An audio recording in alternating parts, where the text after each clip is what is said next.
What's happening, guys? We're from Brixton Local Church, and a few weeks ago we held a fantastic event called What is Non-Toxic Masculinity? We had a Q&A session, so we've taken in all your questions, and I'm joined with a fantastic panel to answer some of the questions that you had. So on my left, I've got the one we call the Rabbi. It is, of course, Yannick. Hello, sir. Hey, yes. He's too humble, too humble. We've got the gorgeous Gabs in the middle there. What's going on, Gabs? Not much. Not much. And the one we have is Mr. Julian Knox. Julian, yeah, you got a click for Julian. The gems are gonna come all the way through. So like I said, we had a Q&A at the end of the evening. We took in loads of questions, and so we've got 3 parts to answer some of the questions that you submitted. And so this category really is outlining what is toxic masculinity, male privilege, and also chivalry. That's kind of the flow of this conversation. So, are you ready for your first question?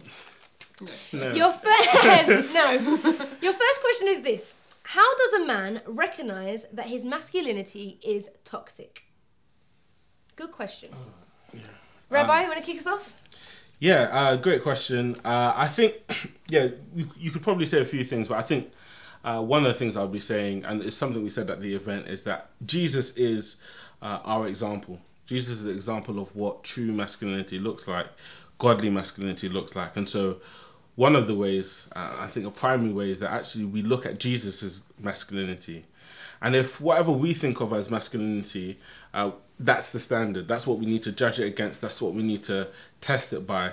And because as human beings, we're always tempted to, find someone else who's worse than us. So you think, oh, that's toxic masculinity, I'm not like that, so I'm fine. But actually, the standard isn't other sinful human beings. The standard is Jesus Christ, the perfect human being and the perfect man. And so, how do we know it's toxic? How do we know if our masculinity is toxic? And I think it always is to some extent, because the standard is Jesus. Okay, Gabs, anything to add for that? Yeah, we were talking before, like, a lot of how toxic masculinity will come out is in relationships, relationally. And so I think one of the great ways to figure out if your masculinity is toxic is to ask people that you're in relationship with. So ask women around you, do they feel confident to speak to you? Do they feel undermined by you? Do they feel like you use your physicality or your structural power to kind of belittle them or undermine them? And I think encourage like healthy dialogue between the people that you're around, and hopefully like give those women space. If they don't volunteer that, ask them to volunteer that and say, like, what do you think of how I use my maleness around you? Like, how have you experienced me as a man? And Julian, what I loved about you during the event was your honesty, just to say, yeah, I do that. Do you think that is on the minds of men to ask the women around them, am I being toxic in any shape or form? What do you think? I think when you ask someone, like, when you put yourself out there, like asking someone to critique you, it's in itself putting yourself in a vulnerable position, which is in a way kind of like, like not masculine. Do you get what I'm trying to say? And I think it's important that you always put yourself out, and I think it's important that you should be critiqued, you should be questioned, and people shouldn't be scared to come up to you and go, I don't think you're right. And being a man and being in place of privilege, you should always pay attention to what's around you, and how, you know, that dynamic plays out, how you play out your privilege, how you play out your power, how you play out all of that stuff. And you should be in a position of submitting that rather than enforcing it. Cool, okay, nice question to kick it off. Number 2, what is society's role in promoting toxic masculinity? What is society's role? Good question. Yannick, what is society's role? Julian. Okay, go on. Julian. So in itself, patriarchy, I don't think it's a bad thing, but I think it's been abused. So as in like biblically, like the way the Bible look at how men lead, I don't think it looks at it in a great way kind of thing. But I think culturally in society we've abused that, and I think patriarchy and culture has been abused. So because of that, and the view of society and how society sort of engage with masculinity has been one of, I don't want nothing to do with it, or all men are trash, or men abuse power and all that stuff. So I think society agenda in a sinful way is to abuse power, and men have been doing that for like years. Years. And giving consent to you though, isn't it? Yeah. So like, yeah. I think, Gabs, you go on. You said something earlier on. So then there's like God's given design and structure to the church and to the family, and then there's wider society. So I think like we want to talk about men leading in certain spaces, and then in wider society kind of have a more of a conversation about what that ought to and ought not to look like.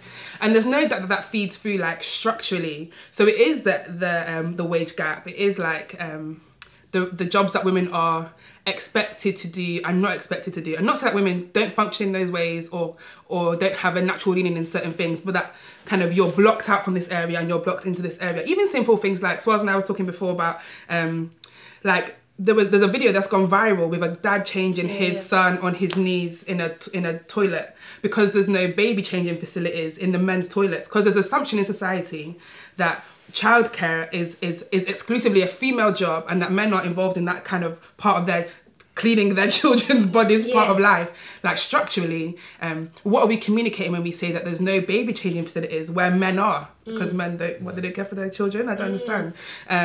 So yeah, there is that like structural thing, and then how it plays out in nuance of like architecture. Wild and like stuff like that. It's a good point. Define male privilege. What a big question. I don't even think we would have had enough time. Define male privilege. What is it, and can it be used or abused, and can it ever be used for good? Yeah, so it's an important question. It's obviously an important question to this topic, and I think really when people are talking about male privilege, you're saying all the ways in that being a man gives you certain kind of advantages in society and so on, as opposed to being a woman. And yeah, I think generally speaking, it's a negative. That's an entirely negative conception. Now, you have to say, does that then mean there's no distinction between men and women? No, there are differences between men and women. But should that difference be defined as privilege? So, for example, wage, pay gap and so on and so forth. No, it shouldn't be. I think that's a sad way. That's a sad example of the ways in which we discriminate against other people. Does the Bible have something to say about male leadership within the context of church and home? Yes. But I think generally when we're talking about this discussion about male privilege, we're talking about the fact that, this is power given to men just by virtue of the fact that they're men. And I think, that's largely a negative. Yeah. Julian, do you think men are aware of their privilege? Because a lot of people at the event were like, I'm just a man. Like, how do I know anything different?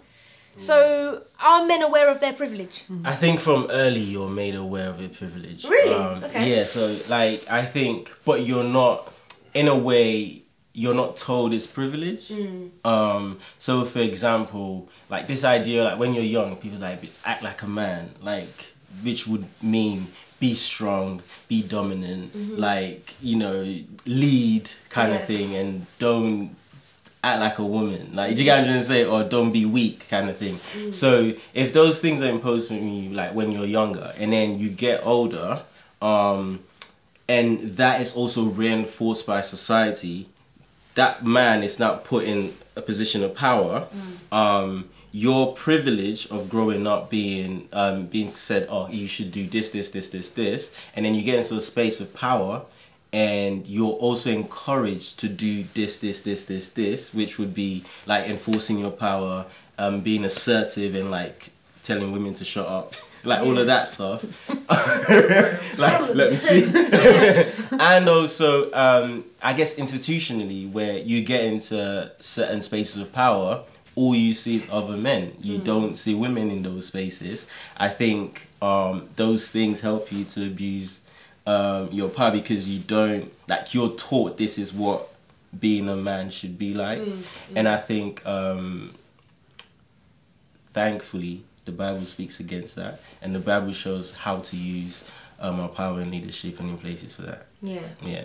Male privilege was eradicated. If it was thrown away altogether, would we be living in an ideal world? That's what the question was. Not on the paper. This is a separate question, but like so important. This idea that like men are uniquely sinful, and that if we were to flip the script and women for some historics background reason, were to be the dominant in society. And female privilege was to be like the order of the day, that we'd have this utopia, love and peace and unicorns harmony place. I think is wild and very unbiblical. Like the reality is power is abused because humans are sinful, and when men have power, men abuse it because they're sinful. And if women were to have that kind of power, women would abuse it because we're sinful. I don't think the answer to like male dominance and power being used sinfully is rival female dominance and power. It's for whoever does have power, for us to address where those power distinctions come from, like institutionally fair, and also whilst it's in your hands, what are you going to do with it? How do you lay it down? How do you serve with it? And that's whether men have power or in situations where women have power, because there are situations where women have power. How do you use that power that you have to serve, to sacrifice? I don't think if women ran the world, I know this is going to break some people's heart, because people genuinely think that women are innately better, innately less sinful, and if we could eradicate men, we would solve the we would solve it. It's not true. It's not true, sis. And if I had the power, I'd probably be and was not using that in submission to God, I'd probably be using it sinfully too. I think I'm never going to be too confident to say any set person is going to always use power well. Yeah, because even if you're in an all-women space, you see very quickly the people who will jump up and is like, I'm the powerful one and I'm taking control and you can't speak, or I'm going to be the catty one and say something again. So actually, when you take men out of the equation altogether anyway, and you're in that space where it's only girls, even in school you saw it very quickly. So people rise to different We're actually simple, innit? We're just simple. Yeah, so actually simple. We can't dash him. Okay, any takers with this? This is a little bit about identity and still society. So what about toxic masculinity, but not in relation to women? So statements that someone's put here is boys don't cry, pressure to provide, hyper-masculinity traits like listen to this, six-pack, CEO, car, lad culture. Goals. Yeah, goals. I don't know. What do you think about toxic masculinity that's not in relation to women, Yannick? Yeah, great question. I think part of this goes back to the kind of first question. What is our standard for what it is to be a man? And that's the perfect man, Jesus Christ. And so just even kind of on the face of it, boys don't cry, but Jesus wept, right? So even on the face of it, there's a contradiction. And this idea that men are meant to be like stoic, they're not meant to allow anything to get to them, they shouldn't be emotional. These are all things that, again, we've gathered through culture and so on and so forth, but actually have nothing to do with being a godly man. And again, the other part of it is I think a lot of this does come down to like identity, like partly because, we don't talk enough about, what does it mean to actually be a man? People are being taught that all over the place. And so, you find identity in a man. You need to be at gym, which it's like over the last couple, maybe even 10 years, like just the amount of guys at gym has just gone through the roof. Because now it's like not acceptable to, not have some mad biceps and chest and all that stuff. And yet, that's not what it means to be a man if our standard is Jesus. In fact, it even affects stuff like even how we paint people like Jesus, like in certain pictures of Jesus and Abraham and that, these men have got like six packs. And, you see Moses coming down with some mad and that tells us something about what we think masculine, what it means to be a man is to have this kind of look. And yet, again, our identity is in Jesus Christ.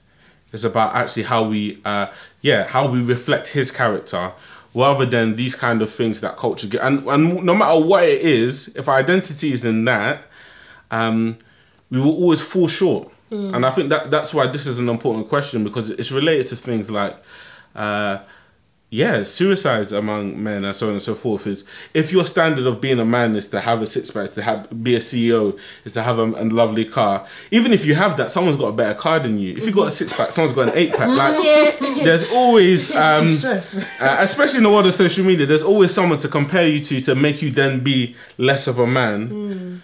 But when you realise you're a man by virtue of the fact that God has made you so, and actually your humanity is found in Christ, and it's one of the most freeing things. Yes, we have to strive, But actually, Jesus Christ, identity is in Christ, and I think that's a freeing thing for men, particularly men, when it comes to this issue. Yeah. Are there limits to how a man should embrace his emotional side? Good question. If so, where is it? Where is that limit? Where are those limits for men to embrace their emotional side? Yeah, it's a good question, but I think that kind of way of thinking about emotions is just not helpful. It's not a helpful way to talk about our emotions. We should feel our emotions fully. We should deal well with them, but we should deal with them fully. To somehow act as if, you know, let me be 20% upset, but not 25% upset. That's too much. No, like the Psalms are mostly written by David Hughes, and the intensity of the emotion is strong. It's nothing to do with how intense our emotions are, but how do we deal with them? So how does David deal with his anger, his disappointment? For example, he takes it to prayer. He doesn't use his anger against, you know, there's ways in which we should direct our emotions. That's important. But not men because you're a man because you somehow, you know, don't show your emotion. Actually, our emotions are a great sign about what's going on in our heart. And therefore, yeah, really we need to be talking about our hearts, not so much so like our emotions. Our emotions are good. We need to direct them well. But yeah, no, we should express them fully in the right way. So, Julian, do you just use 25% of being angry and 30% of being upset? No, I think, yeah, so I agree with Yannick. I don't think you should limit your emotions. For me personally, I don't think any emotion is bad emotion. I think it's how you manage it. And I also think this idea of a man being in isolation, like, I don't think is right. So I think we should, which is a conversation that we were having earlier on, we live in a context of community. So in a context of community, you should not be like trying to hide your emotions. I think you should actually let it out and let the community kind of like shape you. Hopefully they're there for your good. That's another thing. And I also think like even like anger, like we all get angry, and I think these things are right, but it's how you handle and how you manage it rather than, and I think it's just laziness, to be honest. Like to tell someone don't cry, it's because maybe that person next to you don't want to deal with you crying. Do you know what I'm trying to say? And like, you know, you shouldn't be angry. It's because maybe they want to restrict. Like, do you get what I'm saying? Like, other people's agenda always plays into that. And I think it's important that we explore our emotions to the fullest. And sometimes, like, so for example, the idea of like self-pity, which can lead to depression. I think those things are real things that happen and people commit suicide because of those things.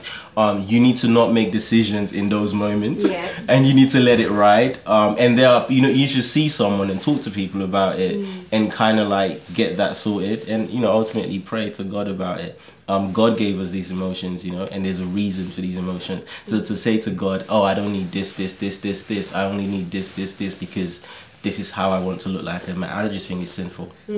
What you said about being lazy is quite interesting. Guys, what do you think about being too emotional? For men, is that for us women, like what's that conversation like? Because we were talking about when women are emotional or angry, or, you know what I mean? There's, when you're looking at it in the women's perspective, can we apply it the same as the men? Yeah, I think it's an interesting conversation because I think it's coming from a place of, if we're saying that men ought to be engaged with their emotions, and we look at how women have often been discussed with their emotions, like it's okay for you to be upset, but like, oh, she's so emotional, she's emotional all the time, and that is the way to, that's a disparaging comment.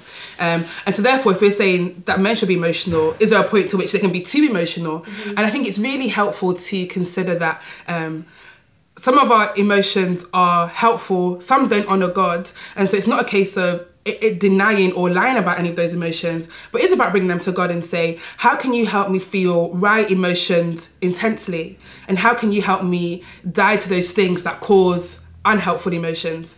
How can you, because imagine like, if you're going to limit your emotional capacity to 20%, that's a manly capacity, 20%. So with obviously anger, that's, and upsetness, that's one thing, but with love, not that love is Italian emotion, of course, but with joy, in God even, the idea that it's right for a man or woman to limit those good and right emotions to any degree would be to lock off an enjoyment of good things that God has given us, and then to lie about those emotions that don't bring him glory would be to not deal with the reasons where those emotions have come from. So I think the prayer for men and women, I think it's an interesting conversation to say, what then have we been doing to women when we've said she's too emotional? We've not been engaging with where those emotions have come from, what's been happening in her heart to give occasion to those emotions. We've been disregarding her as neurotic and saying, stop being such a girl about it. So I think this conversation gives light to how women have been spoken to unhelpfully in that way.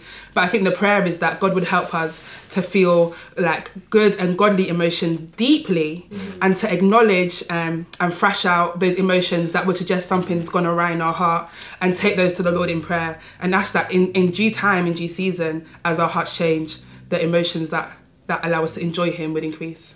And I agree with that. Amen.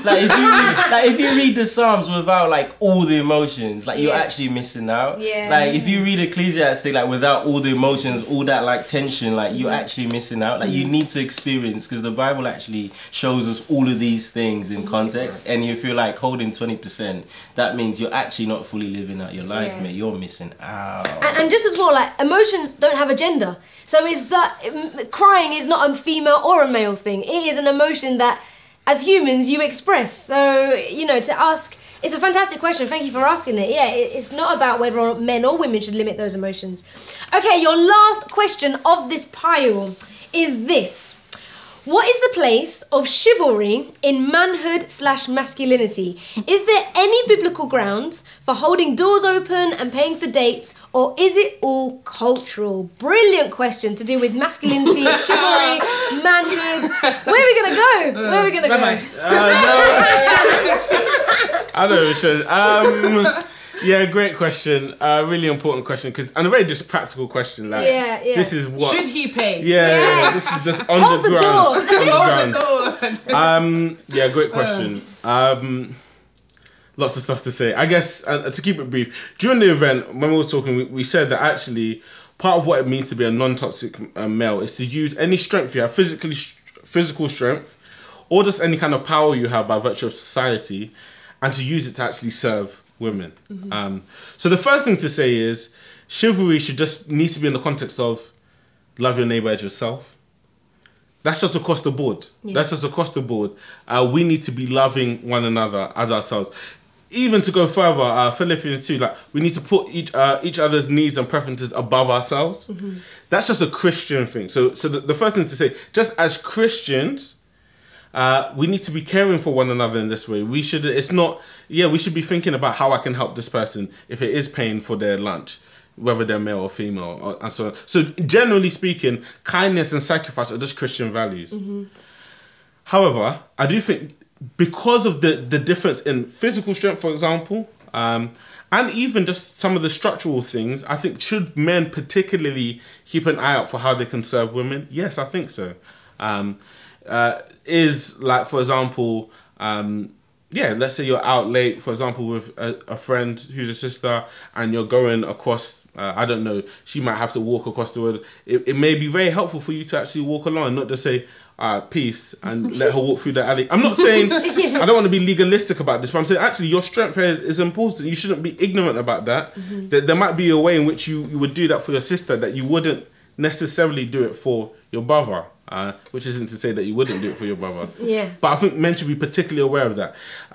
Because of the differences in power, often men do earn more than women. So if a man decides, listen, I want to pay for, I don't think it's bad. Again, does the Bible say you need to do that? No. Does the Bible mandate how this should? No. But I do think men we shouldn't be ignorant about differences. We shouldn't be ignorant about strength and power. Actually, we should be always seeking to use it.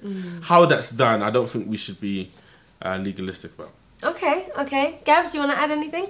I think, honestly, because I thought there was a good conversation around, if we go out for a meal, right? And someone has said to me beforehand, well, that times are hard, and male or female, right. If I pay for that person's meal, I'm not doing that to emasculate you, I'm not doing that to offend you, I'm doing that out of love to think, well, we're all at this dinner table, and to avoid you having to think about whether or not you want to come out, no, your bill is covered, and so that you can be around this dinner table, we want you here, and I don't want money to be a barrier for that. So whether that's a woman in that position or a man in that position, paying for something, if it is to do with the pay gap as well, surely there is a conversation around, if you are just earning more around that dinner table, put your hand in your pocket and dig a bit deeper just for someone else's involvement. Hey, quick shout out to anyone who's trying to pay for my anyone trying to pay for my meal. Anyone who's chivalrous. Holla at me. Yeah, we were saying that like a lot of what would put in the bracket of chivalry, I think it's just like beautiful Christian kindness. Like, be kind, and that kindness is not necessarily gendered, but being kind might be opening the door. It might be paying for someone's food. It might be making sure they're safe getting home. Like, be kind. And I think it's one of the most underrated Christian values and fruits of the spirit. Kindness. There is, I think, on top of that, like generic across the board kindness, there is the added distinction between men and women, which I think referred to the biological differences in terms of like just power and strength and that sort of conversation, which are to be taken into account particularly. But I think a lot of it would be covered by like, be kind.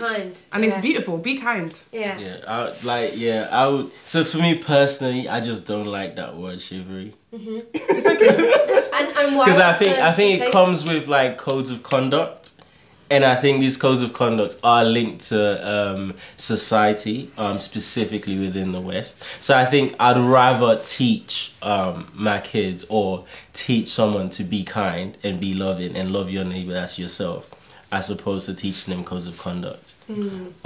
That's just my thing, because I just think in those codes of conduct, people do take pride in it.